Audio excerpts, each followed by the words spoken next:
بسم اللہ الرحمن الرحیم۔ جو لوگ اللہ کی رضا کے لیے ایک دوسرے سے محبت رکھتے ہیں ان کی بہت فضیلتیں بیان ہوئی ہیں حدیث مبارکہ میں۔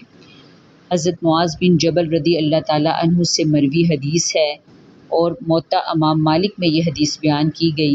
نبی پاک صلی اللہ علیہ وآلہ وسلم نے ارشاد فرمایا، اللہ تعالیٰ ارشاد فرماتا ہے، جو لوگ میری وجہ سے آپس میں محبت رکھتے ہیں اور میری وجہ سے ایک دوسرے کے پاس بیٹھتے ہیں اور آپس میں ملتے جلتے ہیں اور مال خرچ کرتے ہیں، ان سے میری محبت واجب ہو گئی۔ سبحان اللہ۔ حضرت ابو ہریرہ رضی اللہ تعالیٰ عنہ سے مروی ہے اور صحیح مسلم میں یہ حدیث مبارکہ ہے۔ نبی پاک صلی اللہ علیہ وآلہ وسلم نے ارشاد فرمایا، اللہ تعالیٰ قیامت کے دن فرمائے گا، وہ لوگ کہاں ہیں جو میرے جلال کی وجہ سے آپس میں محبت رکھتے تھے؟ آج میں ان کو اپنے عرش کے سائے میں رکھوں گا۔ آج میرے عرش کے سائے کے سوا کوئی سایہ نہیں ہے۔ سبحان اللہ۔